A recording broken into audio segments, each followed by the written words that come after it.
ದೇವರ ಪರಿಶುದ್ಧ ನಾಮಕ್ಕೆ ಸ್ತೋತ್ರವಾಗಲಿ. ದೇವರ ಒಳ್ಳೆಯ ಮತ್ತು ಪ್ರೀತಿಯ ಸೃಷ್ಟಿಯಾದ ಮನುಷ್ಯರೇ, ನಿಮ್ಮೆಲ್ಲರಿಗೂ ನಮ್ಮ ರಕ್ಷಕನಾದ ಯೇಸು ಕ್ರಿಸ್ತನ ಹೆಸರಿನಲ್ಲಿ ವಂದನೆ ಹಾಗೂ ಈ ದಿನದ ವಾಕ್ಯ ಧ್ಯಾನಕ್ಕಾಗಿ ಸ್ವಾಗತ. ಪ್ರಾರ್ಥನೆ ಮಾಡಿಕೊಳ್ಳೋಣ. ಅತಿ ಪರಿಶುದ್ಧನಾದ ಪರಲೋಕದ ತಂದೆಯೇ, ನಮ್ಮ ರಕ್ಷಕನಾದ ಯೇಸು ಕ್ರಿಸ್ತನ ತಂದೆಯು ದೇವರು ಆಗಿರುವಾತನೇ, ನಿನ್ನ ಪರಿಶುದ್ಧ ನಾಮಕ್ಕೆ ಸ್ತೋತ್ರವಾಗಲಿ. ಅಪ್ಪ, ಈ ದಿನದ ವಾಕ್ಯ ಧ್ಯಾನದಲ್ಲಿಯೂ ಸಹ ನೀವು ನಮ್ಮ ಜೊತೆಯಲ್ಲಿದ್ದು ನಿಮ್ಮ ಸತ್ಯದ ಆತ್ಮನ ಮೂಲಕ ನಮ್ಮನ್ನು ನಡೆಸಿ ಸದಾ ನಾವು ನಿನ್ನನ್ನು ಅರಿತು ನಿನ್ನಲ್ಲಿ ಜೀವಿಸುವಂತೆ ಸಹಾಯ ಮಾಡಬೇಕಾಗಿ ಯೇಸುವಿನ ಹೆಸರಿನಲ್ಲಿ ಬೇಡಿ ಹೊಂದಿದ್ದೇವೆ ನಮ್ಮ ತಂದೆಯೇ, ಆಮೇನ್. ಕರ್ತನಲ್ಲಿ ಪ್ರಿಯರೇ, ಇಂದು ನಾವು ಯೇಸುವಿನ ರಕ್ತದಿಂದ ಬಿಡುಗಡೆ ಈ ವಿಚಾರದಲ್ಲಿ ಧ್ಯಾನ ಮಾಡಲಿಕ್ಕಿದ್ದೇವೆ. ಇದಕ್ಕೆ ಆಧಾರವಾಗಿ 1 ಪೇತ್ರ 1 ಅಧ್ಯಾಯ 19ನೇ ವಚನದಲ್ಲಿ ಹೀಗೆ ಬರೆಯಲ್ಪಟ್ಟಿದೆ: ನಿಮಗೆ ಬಿಡುಗಡೆಯಾದದ್ದು ಬೆಳ್ಳಿ ಬಂಗಾರ ಮೊದಲಾದ ನಶಿಸಿ ಹೋಗುವ ವಸ್ತುಗಳಿಂದಲ್ಲ, ಪೂರ್ಣಾಂಗವಾದ ನಿಷ್ಕಳಂಕ ಯಜ್ಞದ ಕುರಿಯ ರಕ್ತದಿಂದಲೋ ಎಂಬಂತೆ ಕ್ರಿಸ್ತನ ಅಮೂಲ್ಯವಾದ ರಕ್ತದಿಂದಲೇ ಎಂದು ಬಲ್ಲಿರಲ್ಲವೇ.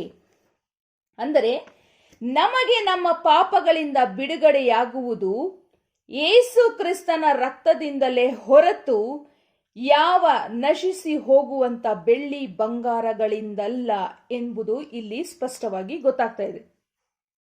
1 ಪೇತ್ರ 2 ಅಧ್ಯಾಯ 24ನೇ ವಚನದಲ್ಲಿ ನಾವು ಪಾಪದ ಪಾಲಿಗೆ ಸತ್ತು ನೀತಿವಂತರಾಗಿ ಜೀವಿಸುವಂತೆ ಆತನು ನಮ್ಮ ಪಾಪಗಳನ್ನು ತಾನೇ ತನ್ನ ದೇಹದಲ್ಲಿ ಹೊತ್ತುಕೊಂಡು ಮರಣದ ಕಂಬವನ್ನು ಏರಿದನು. ನಾವು ನೀತಿವಂತರಾಗಿ ಬದುಕಲು, ಬೆಳಕಿನವರಾಗಿ ಬದುಕಲು, ಪಾಪದ ಪಾಲಿಗೆ ನಾವು ಸತ್ತು ಕ್ರಿಸ್ತನಿಗಾಗಿ ನಿತ್ಯ ಜೀವಕ್ಕಾಗಿ ಜೀವಿಸಲು ಆತನು ಶಿಲುಬೆಯ ಮೇಲೆ ತನ್ನನ್ನು ತಾನು ಸಮರ್ಪಿಸಿಕೊಂಡನು. ಎಫೆಸದವರಿಗೆ ಬರೆದ ಪತ್ರಿಕೆ 1 ಅಧ್ಯಾಯ ಮತ್ತು 7ನೇ ವಚನದಲ್ಲಿ ಈ ರೀತಿಯಾಗಿ ಬರೆಯಲ್ಪಟ್ಟಿದೆ: ಈತನು ನಮಗೋಸ್ಕರ ತನ್ನ ರಕ್ತವನ್ನು ಸುರಿಸಿದ್ದರಿಂದ ನಮ್ಮ ಅಪರಾಧಗಳು ಪರಿಹಾರವಾಗಿ ನಮಗೆ ಬಿಡುಗಡೆಯಾಯಿತು. ಇನ್ನೊಂದ್ಸತಿ ಓದ್ತೀನಿ: ಈತನು ನಮಗೋಸ್ಕರ ತನ್ನ ರಕ್ತವನ್ನು ಸುರಿಸಿದ್ದರಿಂದ ನಮ್ಮ ಪಾಪಗಳು ಪರಿಹಾರವಾಗಿ ನಮಗೆ ಬಿಡುಗಡೆಯಾಯಿತು. ಇದು ದೇವರ ಕೃಪಾತಿಶಯವೇ.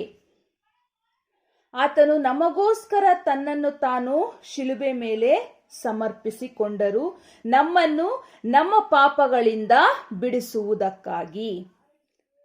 ಪ್ರಕಟಣೆಗಳು 7ನೇ ಅಧ್ಯಾಯ 14ನೇ ವಚನದಲ್ಲಿ ಈ ರೀತಿಯಾಗಿ ಬರೆಯಲ್ಪಟ್ಟಿದೆ: ಇವರು ಆ ಮಹಾಹಿಂಸೆಯನ್ನು ಅನುಭವಿಸಿ ಬಂದವರು, ಯಜ್ಞದ ಕುರಿಯಾದಾತನ ರಕ್ತದಲ್ಲಿ ತಮ್ಮ ನಿಲುವಂಗಿಗಳನ್ನು ತೊಳೆದು ಶುಭ್ರ ಮಾಡಿಕೊಂಡಿದ್ದಾರೆ. ಅಂದರೆ ಅಂತ್ಯದಲ್ಲಿ ಯಾರಿಂದಲೂ ಎಣಿಸಲಾಗದಂತಹ ದೊಡ್ಡ ಸಮೂಹ ಸಿಂಹಾಸನದ ಎದುರಿಗೂ ಯಜ್ಞದ ಕುರಿಯಾದಾತನ ಎದುರಿಗೂ ನಿಂತಿರುವುದನ್ನು ನಾವು ಕಾಣುತ್ತೇವೆ. ಆ ಸಮೂಹ ಯಾವುದು? ಅವರು ಬಿಳಿ ನಿಲುವಂಗಿಗಳನ್ನು ತೊಟ್ಟುಕೊಂಡು ನಿಂತಿರ್ತಾರೆ. ಹಾಗಾದ್ರೆ ಆ ಸಮೂಹ ಯಾವ ಸಮೂಹ ಅನ್ನೋದಾದ್ರೆ, ಅವರು ಬೇರೆ ಬೇರೆ ಜಾತಿ ಜನಾಂಗ ಭಾಷೆಗಳನ್ನು ಮಾತನಾಡುವಂಥವರು, ಯೇಸು ಸ್ವಾಮಿಯನ್ನು ನಂಬಿ ಆತನ ಪ್ರಾಣ ತ್ಯಾಗದ ಅರಿವು ಉಂಟಾಗಿ ಆತನ ರಕ್ತದಲ್ಲಿ ತಮ್ಮ ನಿಲುವಂಗಿಗಳನ್ನು ಅಂದ್ರೆ ತಮ್ಮ ಪಾಪದ ಜೀವಿತಗಳನ್ನು ತೊಳೆದುಕೊಂಡು ಶುಭ್ರ ಮಾಡಿಕೊಂಡು ಬಾಳ್ತಾ ಇರ್ತಾರೆ. ಯಾರು ಆತನ ರಕ್ತದಲ್ಲಿ ತೊಳೆಯಲ್ಪಟ್ಟವರಾಗಿ ತಮ್ಮ ನಿಲುವಂಗಿಗಳನ್ನು ತೊಳೆಯಲ್ಪಟ್ಟವರಾಗಿ ಶುಭ್ರವಾಗಿರ್ತಾರೋ ಅಂಥವರಿಗೆ ಪರಲೋಕದಲ್ಲಿ ಜಾಗ ಸಿಗುತ್ತದೆ. ಅದಕ್ಕಾಗಿಯೇ ನಮ್ಮೆಲ್ಲರನ್ನು ನಮ್ಮ ಪಾಪಗಳಿಂದ ಬಿಡಿಸುವುದಕ್ಕಾಗಿಯೇ ಆತನು ನಮ್ಮೆಲ್ಲರಿಗೋಸ್ಕರ ಶಿಲುಬೆ ಮೇಲೆ ತನ್ನ ರಕ್ತವನ್ನು ಸುರಿಸಿ ಪ್ರಾಣತ್ಯಾಗ ಮಾಡಿದರು. ಹಾಗಾಗಿ ಆತನ ರಕ್ತದಿಂದ ತೊಳೆಯಲ್ಪಟ್ಟ ನಾವು ಪರಲೋಕ ಸೇರುತ್ತೇವೆ. ಆದರೆ ಮತ್ತೆ ನಾವು ನಮ್ಮ ಪಾಪದ ಜೀವಿತಕ್ಕೆ ಹಿಂತಿರುಗಬಾರದು. ಒಂದು ಬಾರಿ ನಾವು ಆತನ ಪ್ರೀತಿಯನ್ನರಿತವರಾಗಿ, ಬೆಳಕಿನ ದಾರಿಯನ್ನರಿತವರಾಗಿ ರಕ್ಷಣೆಯನ್ನು ಪಡೆದುಕೊಂಡ ಮೇಲೆ ಮತ್ತೆ ನಾವು ನಮ್ಮ ಪಾಪದ ಜೀವಿತಕ್ಕೆ ಹಿಂತಿರುಗುವುದಾದರೆ ನಾವು ಸೋತು ಹೋಗುತ್ತೇವೆ. ಆತನು ನಮಗಾಗಿ, ನಮ್ಮನ್ನು ರಕ್ಷಿಸುವುದಕ್ಕಾಗಿ ತನ್ನ ಪ್ರಾಣವನ್ನೇ ತ್ಯಾಗ ಮಾಡಿದನು. ಅದನ್ನು ನೆನೆದು ಕೃತಜ್ಞತೆಯುಳ್ಳವರಾಗಿ ಆತನಿಗಾಗಿ ನಾವು ಬಾಳಬೇಕು. ಕಲ್ಲಾದರೂ ಮುಳ್ಳಾದರೂ, ಕಲ್ಲಿನ ದಾರಿಯಾದರೂ ಮುಳ್ಳಿನ ದಾರಿಯಾದರೂ ಏನೇ ಆದರೂ ನಾವು ಆತನಿಗಾಗಿ ಬಾಳಬೇಕು. ಹೀಗಾಗಿ ನಾವೆಲ್ಲರೂ ಆತನಿಗಾಗಿ ಬಾಳಬೇಕು. ನಾವು ಆತನ ಮಕ್ಕಳಾಗಿರಬೇಕು. ಆತನ ರಕ್ತದಿಂದ ಬಿಡುಗಡೆ ಹೊಂದಿದ ನಾವು ಸದಾ ಆತನಲ್ಲಿ ಜೀವಿಸುತ್ತಾ, ಯಾವುದೇ ಸೈತಾನನ ತಂತ್ರೋಪಾಯಗಳಿಗೆ ಒಳಗಾಗದೆ, ಏನೇ ಜೀವಿತದಲ್ಲಿ ಕಷ್ಟ ಬಂದಾಗ್ಯೂ ಆತನಿಂದ ನಾವು ಅಗಲದೆ ಆತನ ಮಕ್ಕಳಾಗಿ ಬಾಳಬೇಕು. ಇದು ದೇವರ ಚಿತ್ತ. ಪ್ರಾರ್ಥನೆ ಮಾಡಿಕೊಳ್ಳೋಣ. ಪರಿಶುದ್ಧನಾದ ಪರಲೋಕದ ತಂದೆಯೇ, ನಿನ್ನ ಪರಿಶುದ್ಧ ನಾಮಕ್ಕೆ ಸ್ತೋತ್ರವಾಗಲಿ. ಅಪ್ಪ, ಕೊಟ್ಟಂತ ವಾಕ್ಯಕ್ಕಾಗಿ ಸ್ತೋತ್ರ. ಅಪ್ಪ, ಪಾಪಿಗಳಾದ ನಮ್ಮನ್ನು ನೀವು ಎಷ್ಟು ಪ್ರೀತಿಸುತ್ತೀರಿ ಎನ್ನುವುದಕ್ಕೆ ಉತ್ತಮ ಉದಾಹರಣೆ ನಿಮ್ಮ ಒಬ್ಬನೇ ಮಗನನ್ನು ಪಾಪಿಗಳಾದ ನಮಗೋಸ್ಕರ, ನಮ್ಮನ್ನು ನಮ್ಮ ಪಾಪಗಳಿಂದ ಬಿಡಿಸಿ ರಕ್ಷಿಸುವುದಕ್ಕೋಸ್ಕರ,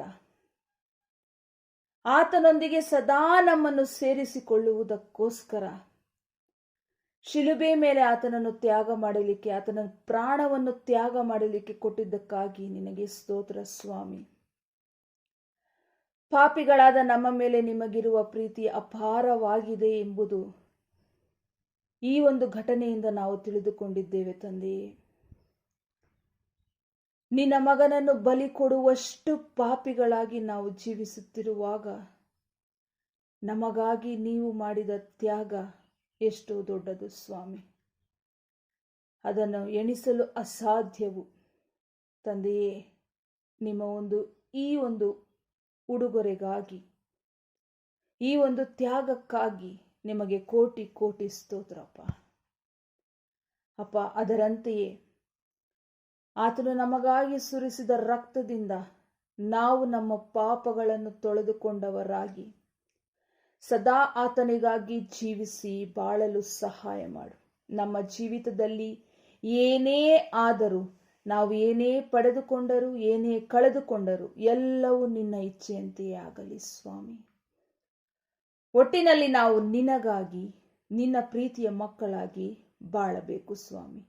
ಯಾವುದೇ ಕಾರಣಕ್ಕೂ ನಾವು ನಿನ್ನನ್ನು ಬಿಟ್ಟು ಅಗಲದಂತೆ ನಿನ್ನ ಒಂದು ಪ್ರೀತಿಯಲ್ಲಿ, ನಿನ್ನ ಭದ್ರವಾದ ಕೋಟೆಯಲ್ಲಿ ನಮ್ಮನ್ನು ಸಂರಕ್ಷಿಸಿ ನಡೆಸುತ್ತಾ ಬರಬೇಕಾಗಿ ಯೇಸುವಿನ ಹೆಸರಿನಲ್ಲಿ ಬೇಡಿ ಹೊಂದಿದ್ದೇವೆ ನಮ್ಮ ತಂದೆಯೇ.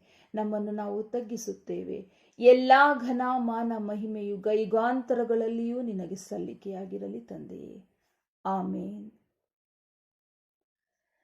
ಕರ್ತನಲ್ಲಿ ಪ್ರಿಯರೇ, ತಂದೆ ದೇವರು ನಿಮ್ಮೆಲ್ಲರನ್ನು ಹೆಚ್ಚಾಗಿ ಆಶೀರ್ವದಿಸಿ ಕಾಯ್ದು ಕಾಪಾಡಲಿ. ಸದಾ ಆತನ ಪ್ರೀತಿಯಲ್ಲಿ ನೆಲೆಗೊಂಡವರಾಗಿರ್ರಿ. ಆಮೇನ್.